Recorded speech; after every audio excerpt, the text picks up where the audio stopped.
दिल्ली में तो मेरा लगेज हो चुका है और फाइनली मुझे मिल गया है बोर्डिंग पास। बच्चे साथ में हो तो सफ़र अच्छा कट जाता है। तो मैं इस वक्त हूँ भागलपुर का रेलवे स्टेशन पे और मेरी यहाँ से जर्नी होने वाली है भागलपुर से दिल्ली के लिए। तो विक्रमशिला एक्सप्रेस है। तो सामने है टिकट काउंटर और यहाँ से मेरी एंट्री होती है प्लेटफॉर्म की तरफ और प्लेटफॉर्म पे एंट्री करते ही मैं अपना डब्बा ढूंढ रहा हूँ। तो फाइनली ट्रेन यहाँ से खुल चुकी है भागलपुर से और देखते हैं कि नेक्स्ट स्टेशन कौन सा आता है। तेज़ बारिश हो रही है बाहर की जिसकी जवाब नहीं, और ये है जमालपुर रेलवे स्टेशन। बहुत तेज़ बारिश हो रही है इस वक्त जिसका जवाब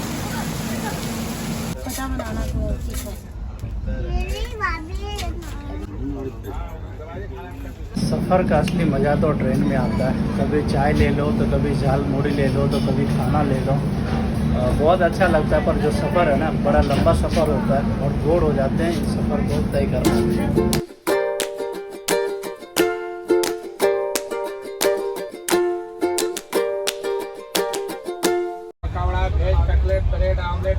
तो ये है आनंद विहार रेलवे स्टेशन और फाइनली मैं यहाँ पे पहुँच चुका हूँ। लगेज भी साथ के साथ है। अब यहाँ से चल दिल्ली मेट्रो का एयरपोर्ट एक्सप्रेस लाइन, ये पूरा टर्मिनल 3 के लिए कनेक्ट होता है।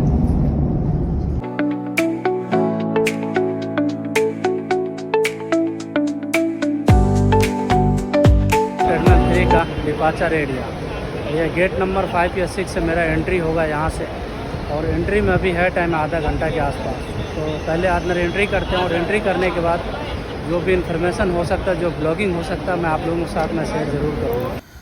तो एयरपोर्ट के अंदर मैं एंट्री कर चुका हूँ। एंट्री करते ही मुझे लुक यूँ इस तरह से देखने के लिए मिलता है, बहुत ही ज़बरदस्त। और दिल में थोड़ा मायूस भी है क्योंकि मैं अपने देश को छोड़ के जा रहा हूँ और दूसरे देश में पता नहीं कब वापस लौटूंगा।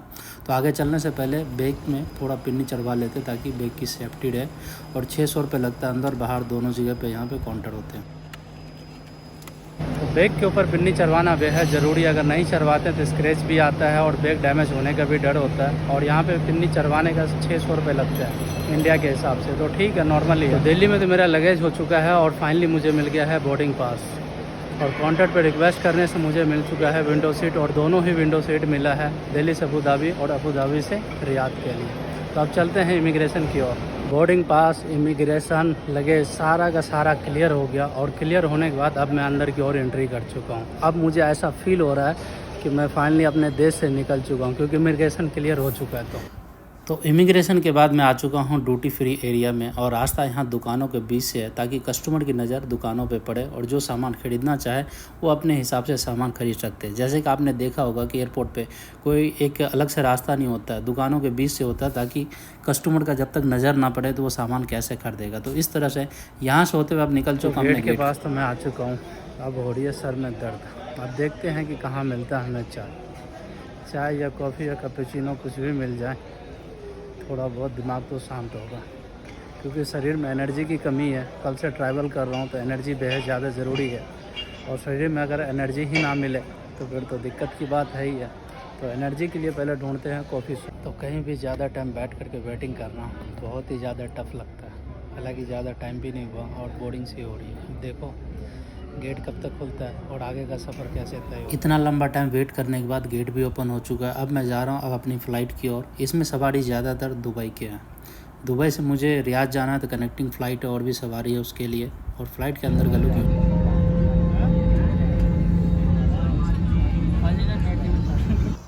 तो फाइनली अब वो समय आ चुका है जो कि अपने देश को हम बाय बाय बोल सकते हैं। और फ्लाइट रनवे पे चढ़ चुकी है और यहाँ से उड़ान भरने की प्रक्रिया की जा रही है। और लाइन लगता है मुझे आगे क्लियर नहीं है।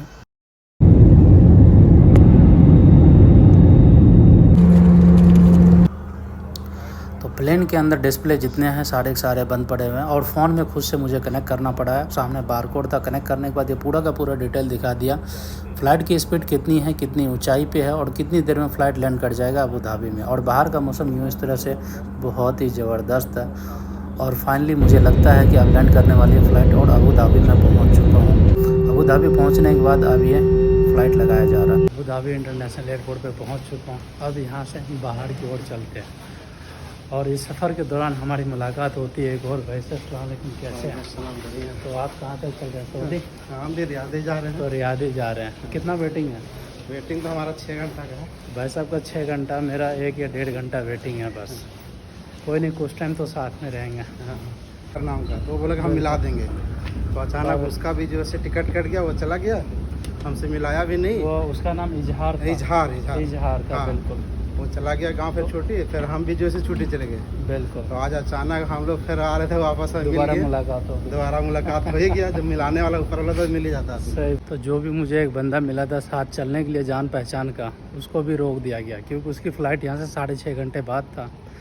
तो जो सुपरवाइज़र था फ़्लाइट का, जो ऑपरेट कर रहे थे, उन्होंने बताया कि हो सकता है कि इसी फ़्लाइट में उसको भी दिया जाए, 6 घंटे बाद वो फ़्लाइट डिले है कि कैंसिल है, ऐसा ही कुछ है। फ़िलहाल तो मैं अकेला हो गया हूँ आगे चलने के लिए। लोग कहते हैं ना प्रदेश में मैं अकेला कैसे रहूँगा, तो भाई अकेलापन जो है ना इंसान को बर्दाश्त करना पड़ता है और अकेलापन में जीना पड़ता है और चलना पड़ता है। तो इस तरह से अब तो आगे चलते हैं, शायद दोबारा से रीचेकिंग होगा क्योंकि सिक्योरिटी चेक होगा। सिक्योरिटी चेक होने के बाद फिर मुझे गेट बताया जाएगा कि मुझे किस गेट पे आना है। हालांकि जो मुझे बोर्डिंग पास मिला, उस बोर्डिंग पास के ऊपर गेट नंबर तो मेंशन किया हुआ है, बट इनका कोई वो नहीं होता कि कभी भी गेट सडनली चेंज हो सकता है। ये है अबू धाबी का इंटरनेशनल एयरपोर्ट। माशाल्लाह बहुत ही ज़बरदस्त बना है।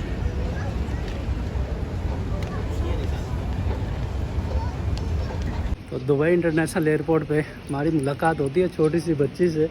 इनका नाम है दुआ। क्या नाम है आपका? कुछ बोलो बच्चे, कहाँ जा रहे हो? पापा के पास जा रहे हैं। कहाँ जा रहे हो? रियाद।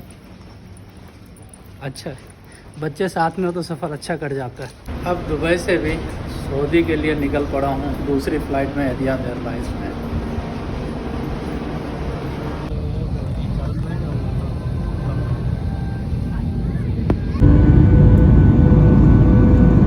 तो कर इमिग्रेशन हो गया, अब अपना लगेज का वेट कर रहा हूँ। फ़िलहाल तो मैं अपनी बैग की प्रतीक्षा कर रहा हूँ, देख रहा हूँ कि बैग किधर से आएगा। लगेज मिल गया। जब तक लगेज नहीं मिलता है ना, बहुत ज़्यादा टेंशन होती है। King Khalid international airport terminal 3 का बाहर का नज़ारा यूँ इस तरह से। तो वेट कर रहा हूँ गाड़ी का। गाड़ी भी आ चुकी है, 5 मिनट के अंदर अंदर आ जाएगा, फिर बैठ करके यहाँ से रूम के लिए सकते हैं। तो फाइनली जो मेरा यात्रा था ना वो सफल हुआ और मैं पहुँच चुका हूँ अब रियाद। और रियाद में हमारी मुलाकात होती है चाचा पटेल से। अस्सलाम वालेकुम, कैसे हैं? अल्हम्दुलिल्लाह, बस अल्हम्दुलिल्लाह, अल्लाह का शुक्र है। तो चाचा पटेल के साथ अब चलते हैं रूम पे, और रूम पे चल करके देखते हैं कि क्या है क्या नहीं है। तो फाइनली मैं पहुंच चुका हूं अब अपने रूम पे, और वेकेशन कंप्लीट करने के बाद, और 40 दिन की छुट्टी था और बहुत अच्छा छुट्टी गुजरा है। और पूरी रास्ते का मैं वीडियो शूट किया हूँ, जितना ज़्यादा से ज़्यादा हो सका मैं वीडियो शूट किया और आप लोगों को दिखाने की कोशिश की हूँ। तो वीडियो देखने के बाद अगर आप यहाँ तक पहुँचे हैं तो जाहिर सी बात है कि एक लाइक और सब्सक्राइब ज़रूर करें, और वीडियो कैसा लगा कमेंट करके ज़रूर बताइएगा। तो मिलता है आप लोगों से किसी नेक्स्ट वीडियो में और किसी नेक्स्ट प्यारा सा व्लॉग के साथ। तब तक के लिए खुदा हाफिज़।